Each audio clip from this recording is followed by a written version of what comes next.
we were going to start elsewhere, but I think the best thing to do is to start with the Athletics deal sheet, which comes out at a very convenient time for me and you when we're recording this podcast. Laurie Whitwell doing the Lord's work on the Athletic and writing up all of the latest transfer rumours and the insider gossip at Manchester United. The latest one, I mean, Ahmad dropped it into the group chat before. Did it make you happy? Did it make you sad to see some of the little stories in there? I will go through them in a second, but I just wanted your initial reaction to seeing that. No, I thought it was spot on, to be fair. Basically, we're not doing much. Interested FC, as some people say. It's don't surprise me. Don't surprise the way the transfer window's gone. Frustrating, bit slow, bit tedious. Is there going to be like an explosion at the end of it? I hope so.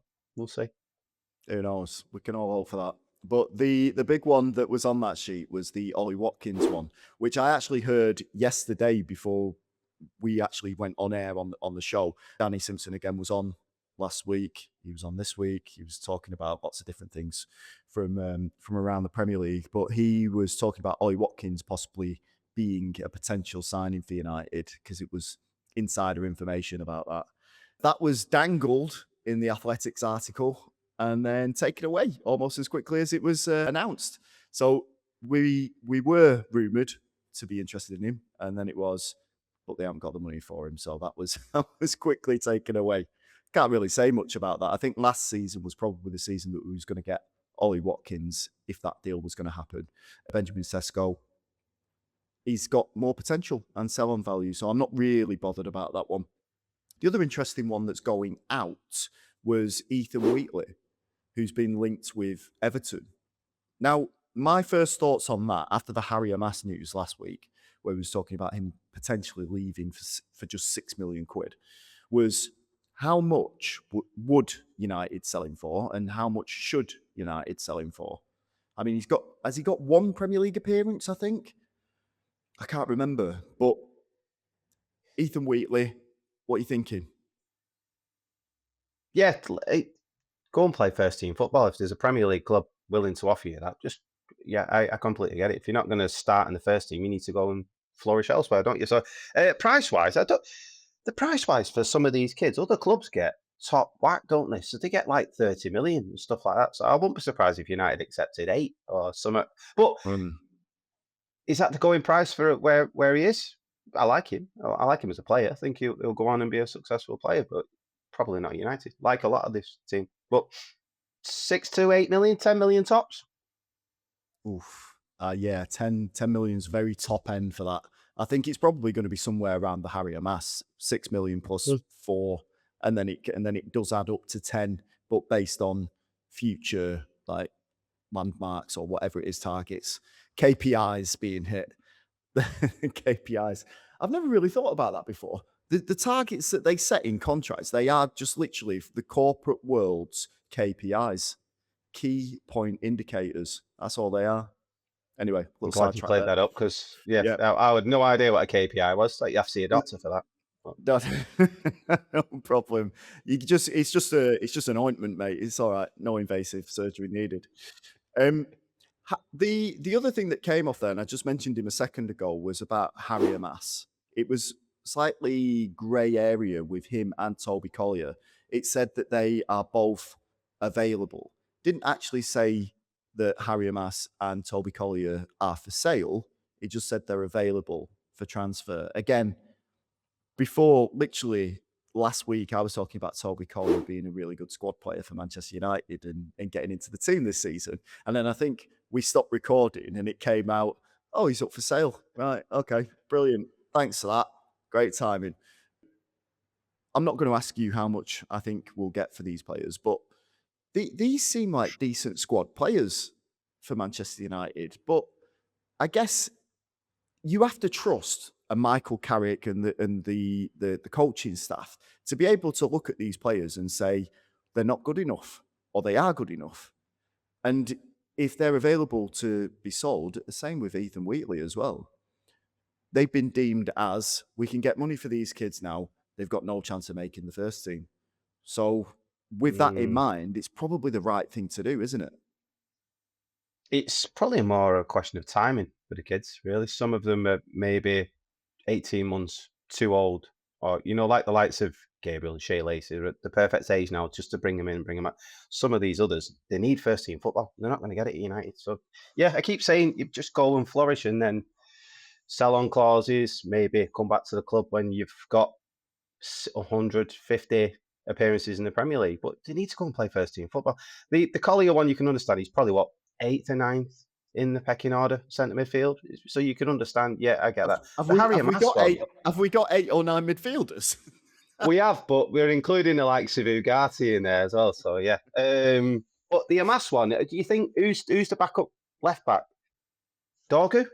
Surely there's a place in the squad for Amass, but as he showed when he went out on loan, he needs to be playing regular football just to reach where his potential is, and he's not going to get that at Old Trafford because, once again, biggest club in the world, you need top players, not potential at the minute.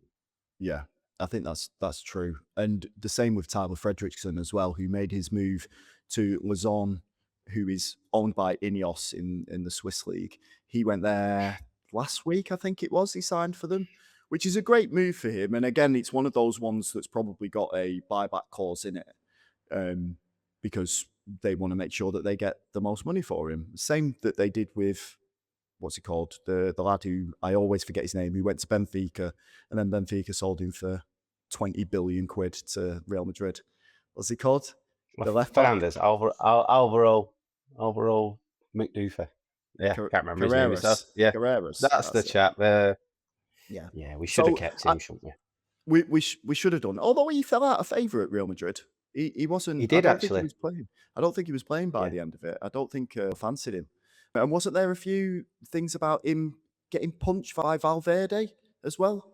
I don't know. Oh, they're always fighting in the changing rooms, aren't they? Love it. They were all punch bags at one point for Valverde. So yeah, you never know. Apart from Tchouaméni, who just bobbed and weaved and stuck one on him. So again, yeah, I get it. These players do have to move on, and you have to trust Michael Carrick and the other people at Manchester United to make those decisions on who should be leaving and who shouldn't. I just hope that they do put in, and they've learned their lesson, that these buyback clauses need to be put into every single sale, and the percentages need to be put in as well, because that's a good way to make money off any future big money sales that they might do as well. The one thing that I was thinking though with Collier and Amass is that I still think they've got a part to play, and I don't think they'll end up leaving until United know what's happened with all these other dominoes that are currently wobbling, ready to go. I still believe Marcus Rashford is the first domino that goes before right, now we can buy a left winger, and we don't need a left back, and then we need a midfielder that can play there, and we can move this person as a striker. So I think we're still waiting for that, and that's probably going to go until the end of the season, end of the transfer window. Sorry. We're going to be waiting and waiting and waiting to make all of these moves, and we're going to get more and more frustrated each episode. But we were talking about this as well last night on air, and I think me and you was talking about it on WhatsApp potentially. Can't remember. My brain is fried. I've been up since 4. Miles Lewis-Skelly, who's also been linked to Manchester United, and Lewis Hall is the big one from Newcastle United. The two of those, Danny Simpson said something very interesting last night, and I hadn't really thought about it before. The MLS one with Lewis-Skelly, he's been playing, I know he started in the Champions League for Arsenal, but he's been playing at centre midfield as well. Yes. So if United aren't willing to stump up the cash for another midfielder, he would be the 2-for-1 bargain option that United probably would go for. And it's probably the type of signing that you would go, right, okay, 70 million, we've got 2 positions covered for 70 million. I know you've got strong thoughts on that. I'm just gonna say, I know you was gonna say, I want you to say what you said in the WhatsApp messages as well, because I know you got opinions on this. But then Chris pointed out, the host of the show, he also pointed out Lewis Hall played there as well. He played midfield. It was Graham Potter that moved him to left back when he was at Chelsea. So I think those two players, you can see why they're being identified, and you can see why it's gone really quiet on the midfielder front, and you can see why. And another thing from the deal sheet that Laurie Whitwell wrote about, they're not sure whether or not they're going to go in for another midfielder again, a third midfielder, Yeah. because they've been priced out at 60 million. But what are you thinking about that? Miles Lewis-Skelly and Lewis Hall for those two positions. I can understand it. Lewis-Skelly, he does look comfortable at centre midfield, so I can understand what Danny's saying. My belief is if you're building a team to go on and challenge for things, you go and get the best person for that position. So you go and get, if you need a left back, you go and get the best left back, not somebody that can play there. You go, no, we need the best left back, and for me, that's Lewis Hall. I think he's the best left back. He can also, like you said, play in centre midfield. I don't think he's as good as Lewis-Skelly in there, but he's technically good enough to play in there. The Lewis-Skelly one came up about a year ago, didn't it, when there was rumours with him? And we discussed it, and why would Arsenal let him go? It was a strange one. But looking at his stats, he only played 10 games last season. Well, I think that's why they will let him go, because they've got a big enough squad to say, well, he's not getting in the team. I don't think you're going to get anywhere near 70 million. Let's get 45, 50 million for him, which seems to be United's budget around there for players now, for squad players. And then you can see why United are looking at him, because he's potential, he's young, he's Premier League proven, which is the model that they want. I just feel like if you're going to go and get a player like that, I feel Lewis Hall's levels above him, and I feel like his ceiling's levels above where Lewis-Skelly could get to as well. Just pay the extra 15, 20 million just to get him there, and he's sorted for 10 years. I keep saying it, it's easily done. But Newcastle now, in their position, are hanging on, aren't they, so everything they can. They don't want to sell it. I think that's the issue now as well, because obviously with Eddie Howe leaving, resigning, they've got a new manager that's coming in, Yesler, I think it is, from I believe so. Al Ali.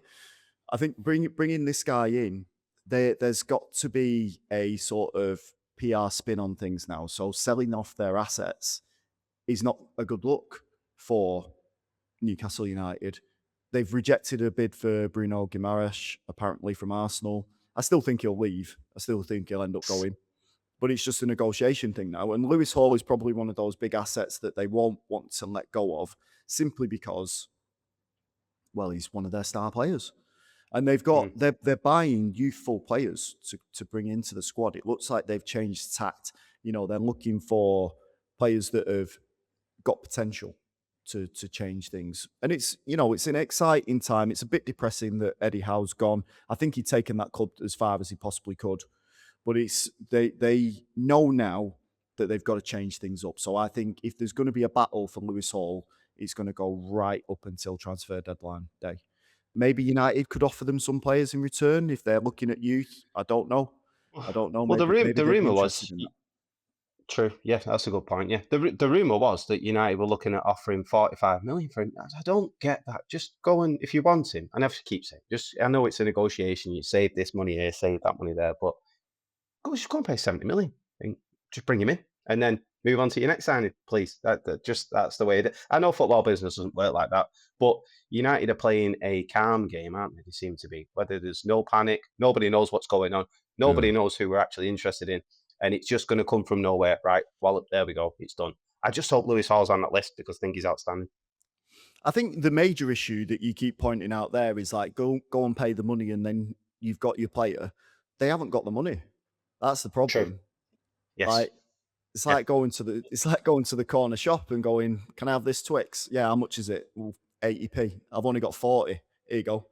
Trying to hand it over. Well, no, you can't have the Twix. You're not allowed it. It's the same thing, and I don't think United have the funds to be able to do it. Or, as you say, because things are very calm, and similar to when Benjamin Sesko came in, we was like, well, we're not in the market for him. We're not going to be able to buy him. Newcastle have got all this money. They're going to blow us out of the water with this. And then all of a sudden, turned it around and managed to get him over the line. So there's still time. I'm a little bit down on some of those names that are on there in terms of incomings and outgoings. But I think United could still spring a surprise that just gets everyone on board. And I think they're playing the long game, trying to get this done. Frustrating for us, because we're impatient. The last ones that I did want to talk about was that there's interest in that was on this deal sheet from the Athletic. Xerxes, Radek Vitek, and Altay Bayındır Bayındır. were three other players that could end up leaving. But my issue with all of those three being linked, because you think, oh, brilliant, we'll bring some money in for them, and then we can spend it on Lewis Hall, then we can spend it on Miles Lewis-Skelly, get them both, or spend 30 million on Sander Berge, whatever it is. But they'll all be going out on loan. And once they're out on loan at these teams, as we've seen previously, they'll go, no, we don't want to buy him. Whether we've got an obligation to buy or not, they'll be like, We're still not doing it. yeah, he's not very good and his wages are massive. So if Xerxes goes, we definitely need to get a striker. Vitek and Bayındır, we've already got goalkeepers. I don't think that's going to be an issue at all. But yeah, fingers crossed, we can get some money for some players. That's all I ask.